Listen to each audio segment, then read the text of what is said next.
This is the 20 French franc from 1859, also called the Naked Head Napoleon. Is it worth a buy? Well, let's find out.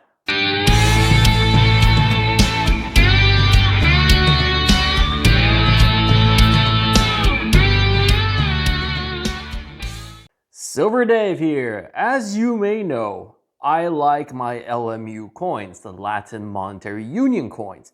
And I have a few LMU gold coins here, and I have a few gold sovereigns as comparison.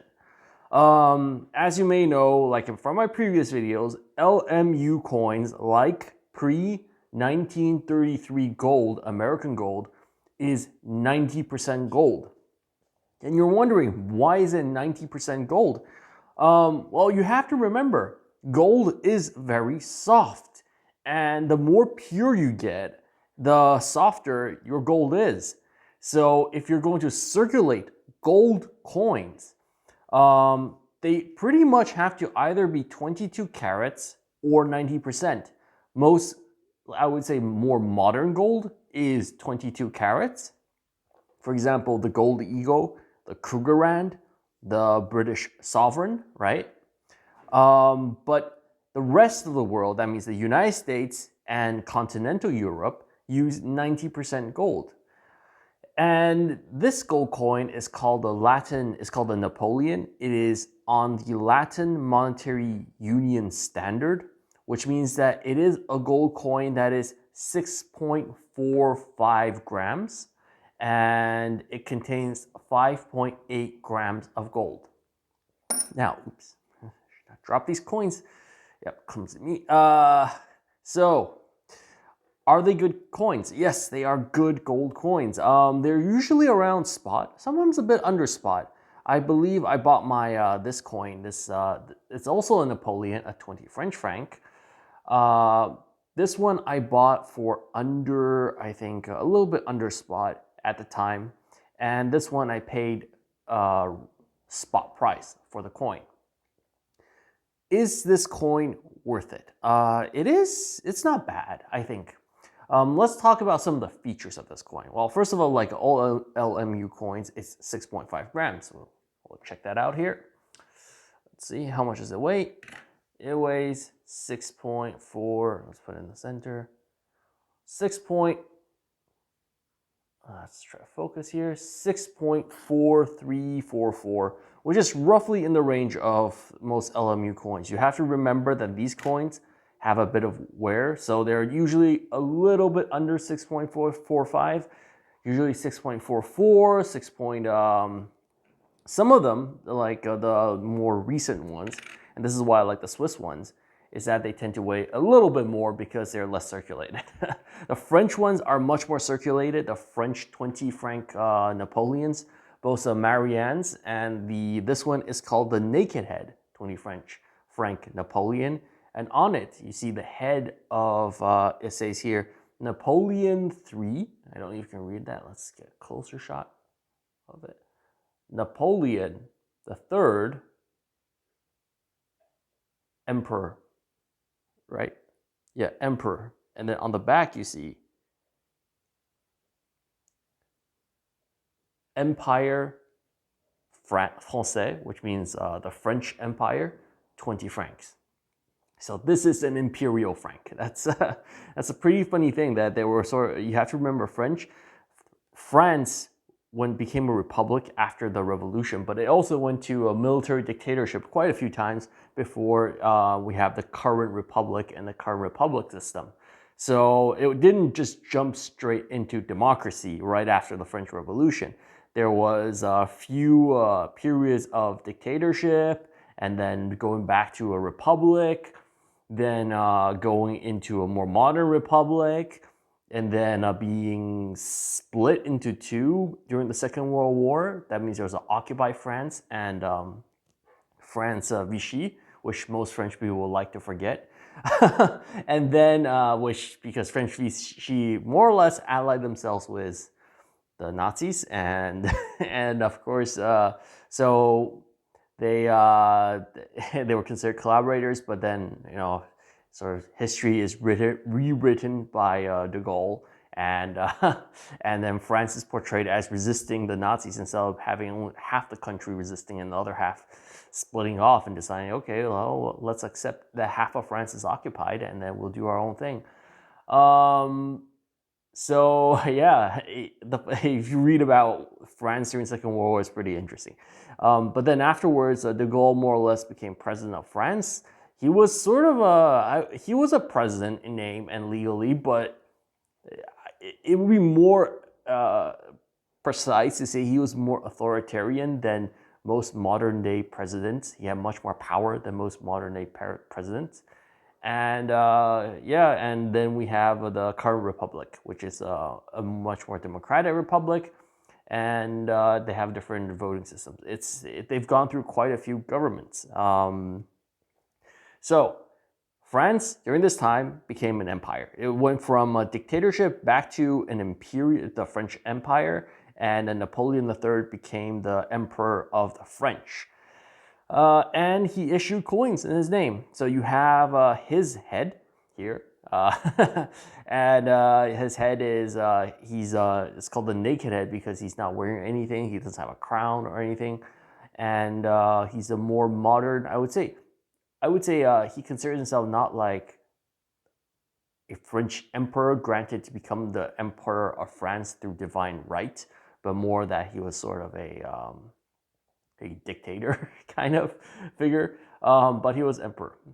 And the funny thing is, in the Swiss francs of the same period, you know, they didn't have an emperor or they didn't have a king, so you have libertas. You know, it's a much more democratic coin, and Switzerland has been a democracy since 1294, I think. So this is a very different. You can see from the coinage the difference in the government style. You know, there is one man leading the country and he gets his head on the coin. Same with the sovereigns, you know, king is on the coin. And then here it is basically rule of law and values, you know, a very different approach to money. And later on, the later French coins were also, you know, they were more about being a republic. So they have the Marianne. They call this the most republican gold coin, because Marianne is a symbol and not a person. So that's the main difference. There's also quite a few differences. I think the composition of this coin, the 20 French franc coin, is it has a little bit more silver. So it's a little bit more yellow gold compared to, for example, the 20 Swiss franc. I don't know if you can see the difference in tone. They are both 90% gold coins. You can see the Marianne is much more pronounced than in terms of the hue, to be sort of a copperish hue compared to the 20 French franc naked head. Do I like this coin? I like this coin. I think it's a very interesting coin. I think I would consider this coin to be, this specific coin is not, I would say, of great quality. This is a bullion grade coin. You can see there's certain markings here, there's wear here, it's not in excellent condition. On the back, you see there's tarnish, there's wear. It's still in relatively good condition when you consider the amount of years it's been in circulation. It was in circulation for over, I think they stopped circulating 20 French francs in this one's 1913, so in the 30s. So yeah, it was like 80 years of circulation. So if this coin was in circulation for 80 years, it's not in a bad state. But it's not, I would say it's not numismatic grade, or I would say like a high numismatic grade. This is bullion grade, right? And as a bullion grade coin, it is still somewhat semi-numismatic because they're not being produced. Despite the fact that, according to what I looked at for the number of coins that were made, I was reading that there's about 10 million, 20 million. So it's not rare. It's not a rare coin. In good quality, it is relatively rare. But in terms of total production and bullion grade, it's not so rare. It's just not being produced anymore.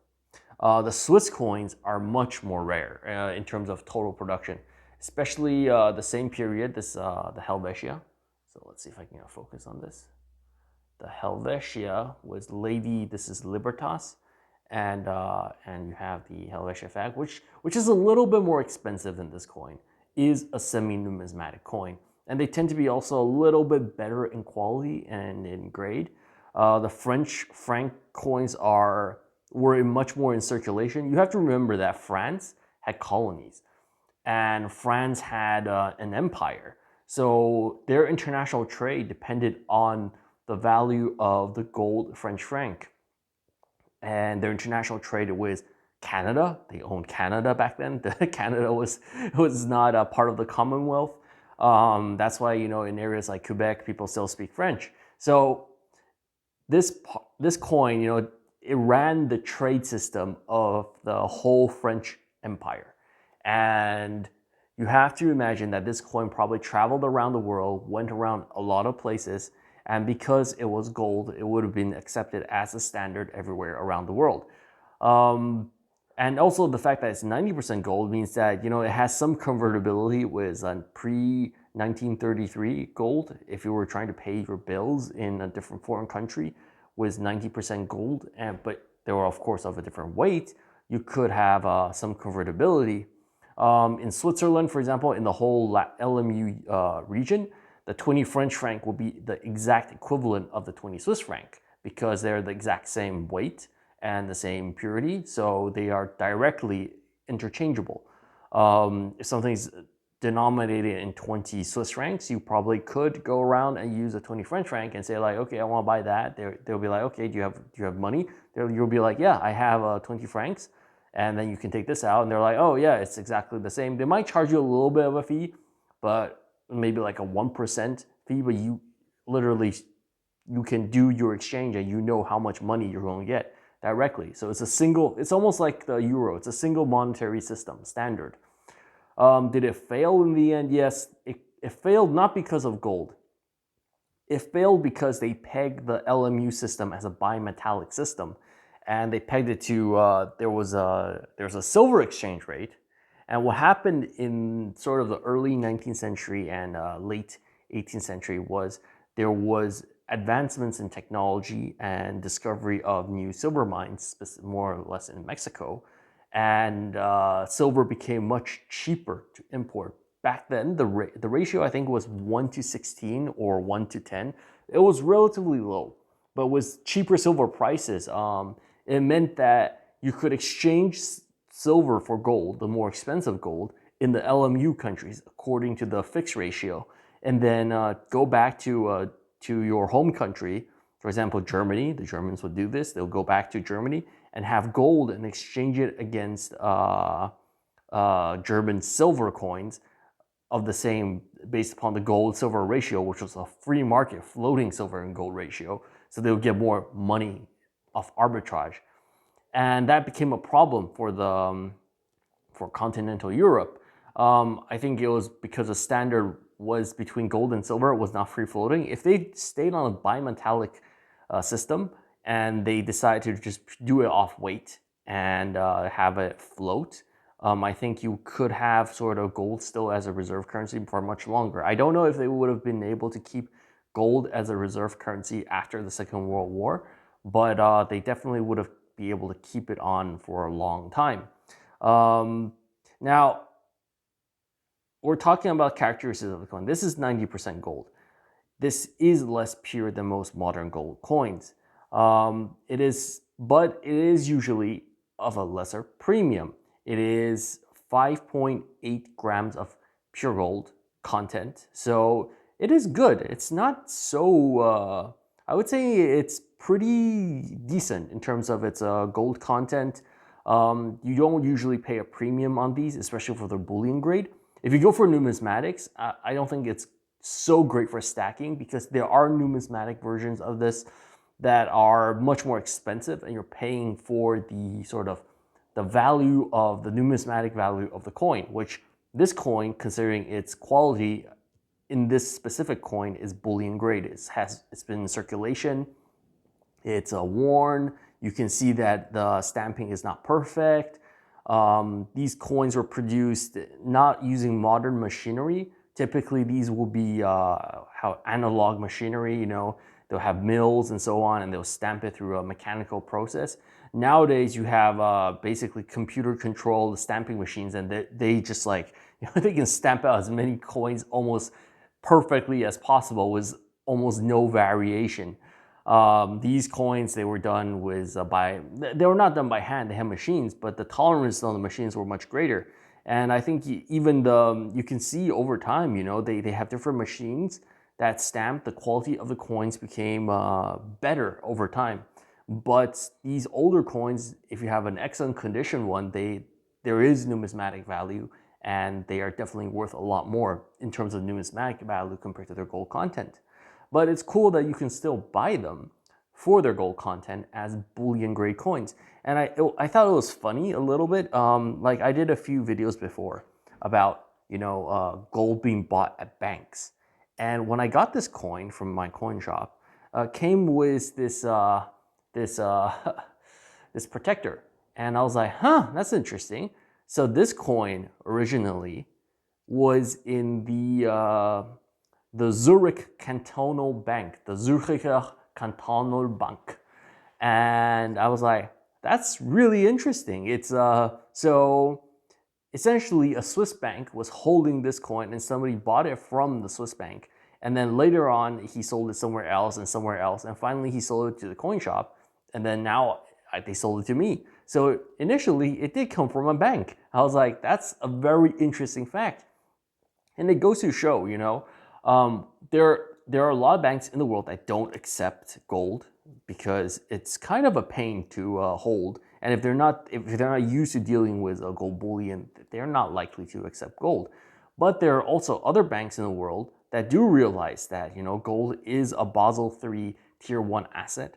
So it is money, and it is accepted as money, and bullion banks do accept it. And so banks, institutions do accept gold. And this is sort of this is more tangible proof. Instead of me just printing out a price list, this is a coin from a Swiss bank. It's a French coin, but it was probably like, it's over 100 years old. It was in circulation between banks, and it ended up in a Swiss bank, and then later on it was sold to a coin shop. It was sold to an individual who then probably sold it to a coin shop when he sold other coins, and then it's now in my possession. So it's got some an interesting story. It will be interesting to know the full story behind this specific coin, but I think I would never know, because the coin shop, actually they're a coin shop chain, and they deal with multiple branches. So I have no idea where this coin, actually which branch it came from. I just ordered it and I picked it up, and yeah, it's a very interesting coin. It has an interesting story behind it. Now, to get back to the point, do I think this coin is a good buy as a stacking coin? I'm honestly a bit on the fence though. There's a lot of things going for this coin. I personally like this coin. However, there's a few things that are sort of cons for this coin. One, if you look carefully, this coin has wear, right? This coin is not in great condition. It is bullion grade, so it doesn't really matter so much. But so are these coins. These coins are also bullion grade. I bought them at bullion prices, right? This Marianne 20 French franc Napoleon, the 20 franc Swiss franc Helvetia coin, the 20 Swiss franc Renere coin, and they are of similar price, these coins. Even the 22 karat gold sovereign has less circulation markings compared to the French coin. And so I'm a little bit, in terms of gold price, like premiums and everything, all these coins are the same. I think the best quality coins, that means that the coins that are of bullion quality but are pristine, are the Swiss ones. It's a little bit logical. Switzerland, yes, they're on the same standard, but they didn't have a trade empire. So most likely when you're ordering a Swiss coin, it's not a coin that went around for a long time in circulation. Maybe internally it was circulated in Switzerland, it was circulated in continental Europe, and also they never minted a lot of these. So most likely these coins were not in mass circulation during, especially after the 19th century, in the early 19th century, when you still have active colonies. These were not used so much for trade between countries, except with Switzerland and on the European continent.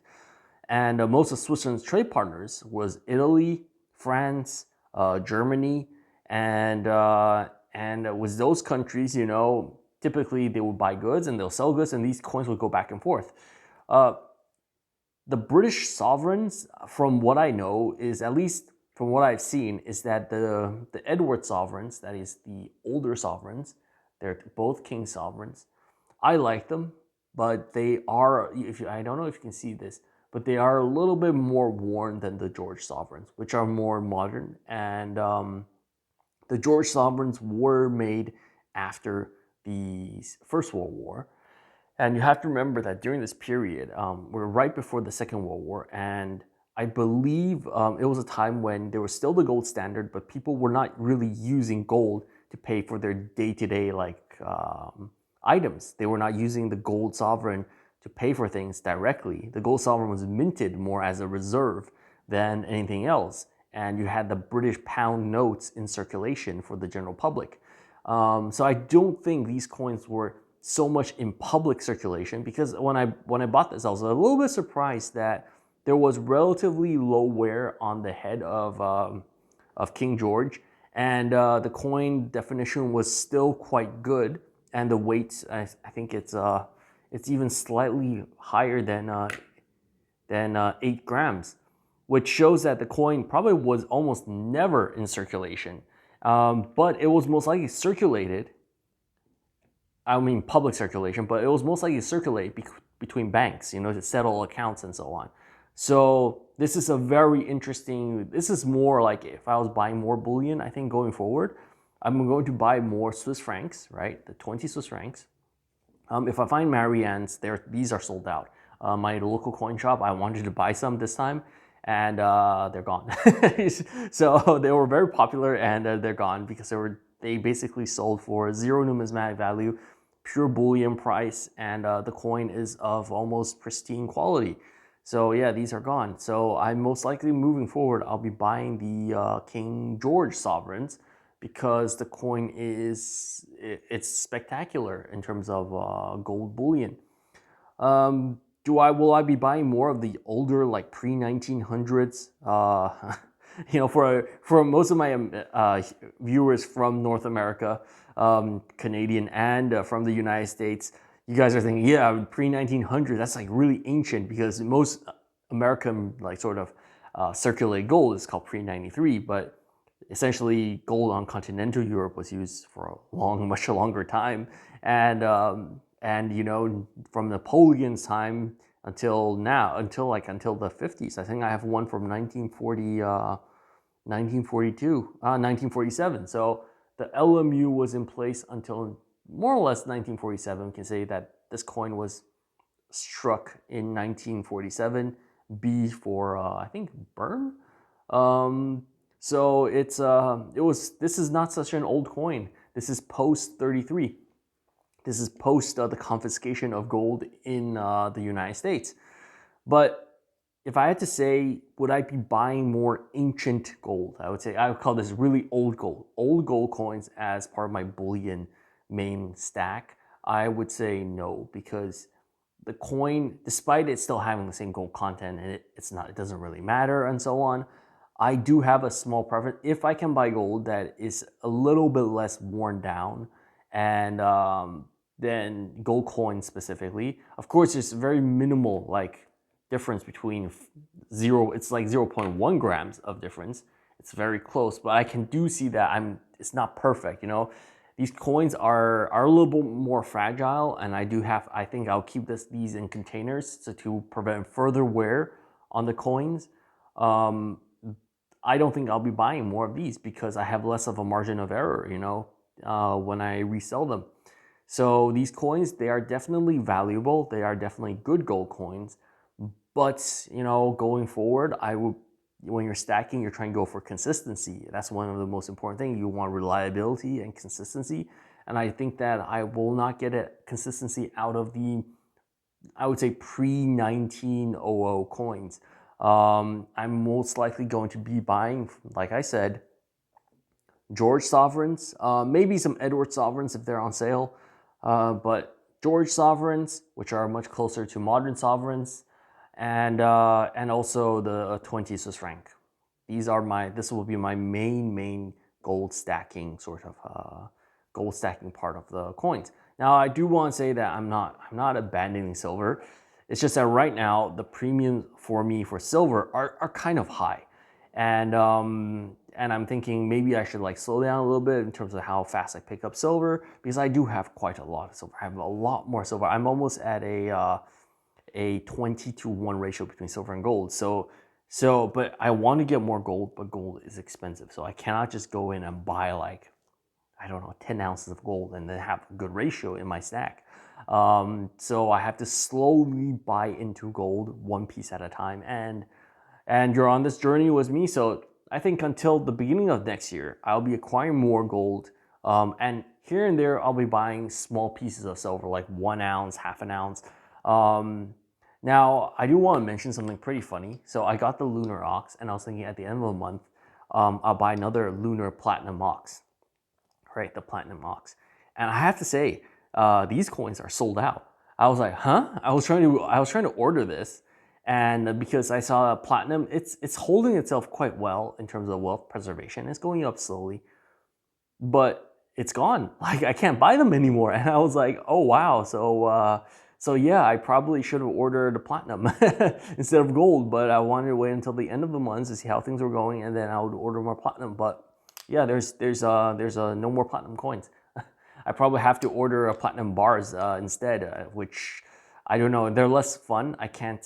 Well, this coin I'm not going to take it out, but I'll have to figure out what I'm going to order for the end of the month, because I wanted to get a little bit more platinum. It seems like I'm not going to be able to get platinum. I have to see some other way for me to get platinum, because platinum coins are definitely something pretty cool. Maybe I'll order palladium, but I do find palladium a little bit expensive at the moment. So I'm a bit on the fence about ordering palladium.